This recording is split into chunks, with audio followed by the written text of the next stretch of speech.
Criminal record याफ्ता अफराद के हक में हाई कोर्ट का बड़ा फैसला। बाइज्जत बरी होने वाले शहरियों का रिकॉर्ड खत्म करने का हुक्म। जब हम बरी हो गए हैं तो हमारे नाम के साथ ये क्रिमिनल रिकॉर्ड हमारा क्यों शो हो रहा है, जिसमें अदालत ने बताया ये आपको इख्तियार नहीं दिया जा सकता कि आप किसी के नाम के साथ ये स्टिग्मा फॉर लाइफ लगा के रखें।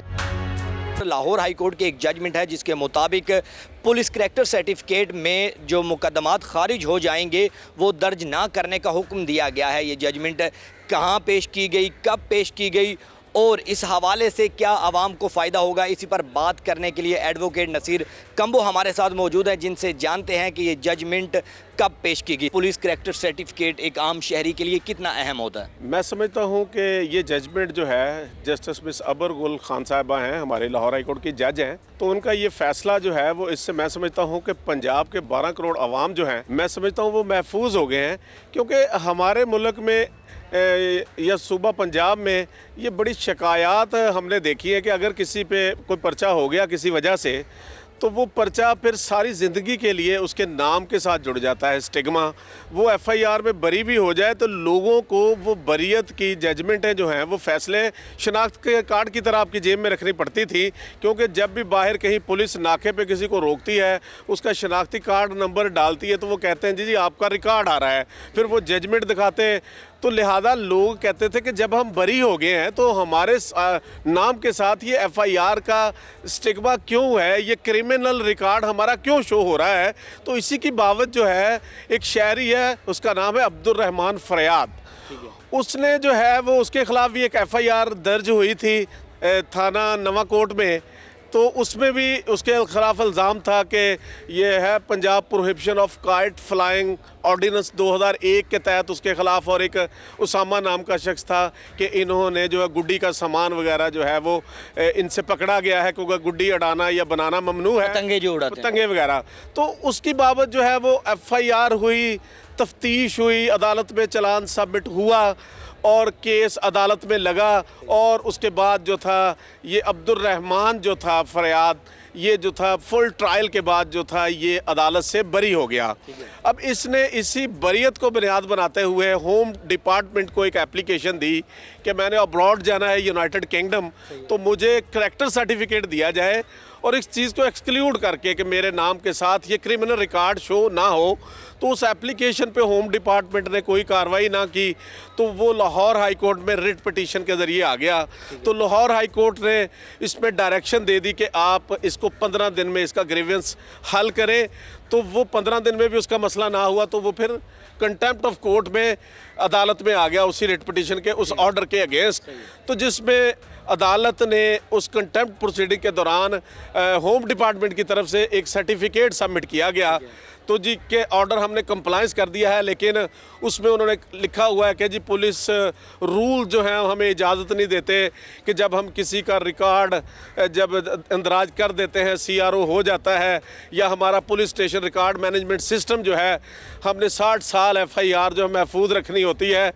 तो लिहाजा हम ये जो है वो हमारा प्रोसीजरली सिस्टम है तो हम इसको नहीं बदल सकते। तो उसकी बाबत फिर पिटीशन दोबारा दायर की उसी शहरी ने, जस्टिस अबर गुल खान साहिबा ने, जिसमें ये डिटेल जजमेंट दी। अच्छा, डिटेल जजमेंट में कौन से मुकदमात ऐसे हैं समझते हैं जिसका सीआरओ मुकम्मल तौर पर ख़त्म कर दिया जाएगा? क्योंकि कुछ केसेस ऐसे होते हैं जो क्रिमिनल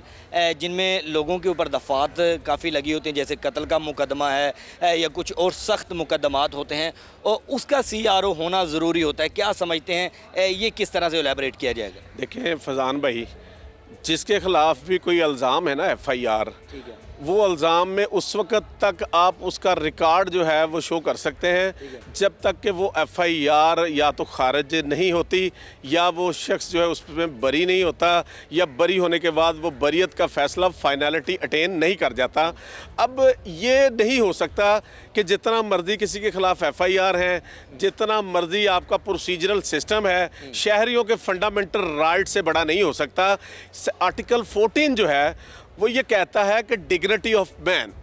कोई भी शहरी जो है वो अगर उसके ख़िलाफ़ उसने कोई क्राइम नहीं किया, अगर किया है तो वो उससे बरी हो गया है, तो फिर अगर आप उसके साथ वो स्टिग्मा लगाएंगे और उसका रिकॉर्ड उसी तरह शो करेंगे तो ये आर्टिकल 14 जो है उसकी वाजे जो है वो खिलाफ वर्जी है, जिसमें अदालत ने बताया कि प्रोसीजरली आपने अगर क्रिमिनल सिस्टम के तहत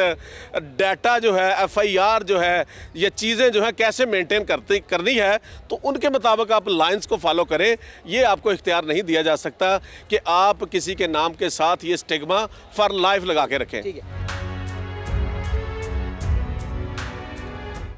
सर, इस जजमेंट को पुलिस, पंजाब पुलिस तक भेजा गया या पूरे पाकिस्तान के अंदर कि कब इस पर अमल दरामद होगा और कब अपडेट चीज़ें होंगी ताकि जिनका क्रिमिनल रिकॉर्ड है, जो बाहर जाना चाहते हैं या अपने ही मुल्क में रह के एक अच्छा काम करना चाहते हैं, कारोबार करना चाहते हैं, वो महफूज तरीके से कर सकें? देखें जी, ये जजमेंट जो है वो होम डिपार्टमेंट को, सेक्रेटरी, चीफ सेक्रेटरी को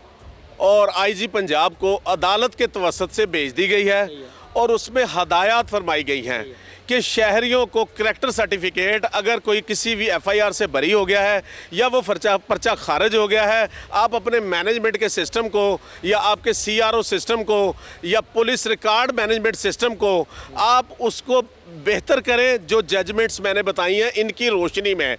और शहरियों को जो करैक्टर सर्टिफिकेट जारी करें तो वो एफआईआर का हवाला या वो रिकॉर्ड, क्रिमिनल रिकॉर्ड का जो हवाला है उसको डिलीट करके शहरियों को आप करैक्टर सर्टिफिकेट जारी करें। अच्छा सर, होता ये है कि कुछ केसेस ऐसे भी हम देखते हैं कि लोग, ज़ाहिर बात है, कोई ना कोई अपनी रिहाई का और अपना कोई रास्ता ढूंढते हैं। एक बंदा कोई कत्ल करता है, कत्ल करने के बाद गवाहान नहीं मिलते और उसको अदालत से बरी कर दिया जाता है, तो क्या उसके लिए भी ये सेम जजमेंट होगी? देखिए, बात पता क्या है फैज़ान साहब,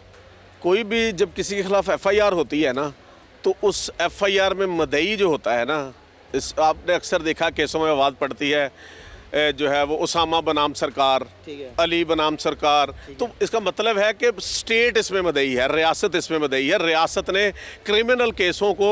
जो है वो कंडक्ट करने के लिए एक डिपार्टमेंट बनाया हुआ है जिसको प्रोसिक्यूशन डिपार्टमेंट कहते हैं। तो लिहाजा अब एविडेंस इकट्ठी करना, केस का ट्रायल करना, केस को मंतकी अंजाम तक पहुंचाना, केस को साबित करना, ये सारी जिम्मेदारी प्रोसिक्यूशन की होती है। मतलब ये समझ लें कि जराइम पेशा अफराद को कुछ ना कुछ फ़ायदा तो हुआ। देखिए, जो सिस्टम में खामियां हैं ना, जो कि तफ्तीश के सिस्टम में भी खामियां हैं या जो अदालतों में प्रोसीजरली साल हर साल केसों के फ़ैसले नहीं होते या अगर तफ्तीश के दौरान वो प्रोफेशनलिज्म नहीं है या जो है वो जदीद साइंसी तरीक़ों से अगर पुलिस आरास्ता नहीं है या जो है वो रिश्वतस्तानी जो है वो ये फैक्टर भी है, तो इसकी वजह से जो है फिर जो खामियां होती हैं प्रोसिक्यूशन के पार्ट पे तो उसको मदई को नुकसान हो जाता है। लेकिन कानून ये रास्ता बताता है कि अगर कोई झूठी एफआईआर दर्ज करवाए तो पुलिस उसके खिलाफ 182 की कार्रवाई करते हुए उसके खिलाफ पर्चा दे सकती है। अगर कोई डिफेक्टिव इन्वेस्टिगेशन करता है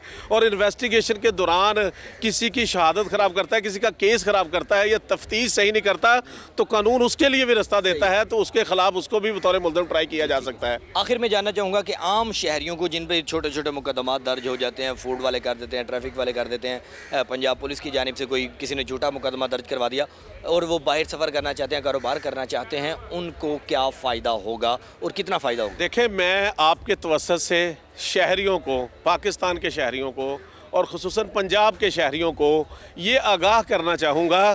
कि अब लोग परेशान ना हों, बल्कि अगर किसी के ख़िलाफ़ एफआईआर हुई है और वो इस एफआईआर में बरी हो गया है तो वो अपने ज़िले के डिस्ट्रिक्ट पुलिस ऑफिसर जो है वहाँ पे जो सीआरओ सिस्टम है उनको एप्लीकेशन दें और वहाँ पे जाके इस जजमेंट की कॉपी जो है वो आप डाउनलोड कर लें लाहौर हाई कोर्ट की वेबसाइट से और वहाँ से आप ये कॉपी साथ लगाएं। और अगर कोई ये नहीं मानता तो फ़ौरन लाहौर हाई कोर्ट में आके लाहौर हाई कोर्ट का दरवाज़ा खटखटाएँ, क्योंकि ये अब एक वाज़ेह हुक्म है और इस हुक्म पे अमल करने के अलावा पुलिस के पास या जो है वो ब्यूरोक्रेसी के पास या इंतज़ामिया के पास इसके अलावा कोई रास्ता नहीं है। और मैं सल्यूट पेश करता हूँ जस्टिस बिसबर गुल साहिबा को कि उसने जो है शहरियों को जो है मैं समझता हूँ कि इस्तेहसाल से बचाया, शहरियों को परेशानी से, टॉर्चर से बताया, मेंटल टॉर्चर से बचाया और शहरियों का फंडामेंटल राइट आर्टिकल 14 जो है जो डिग्निटी ऑफ मैन की बात करता है उसको बहाल करवाया।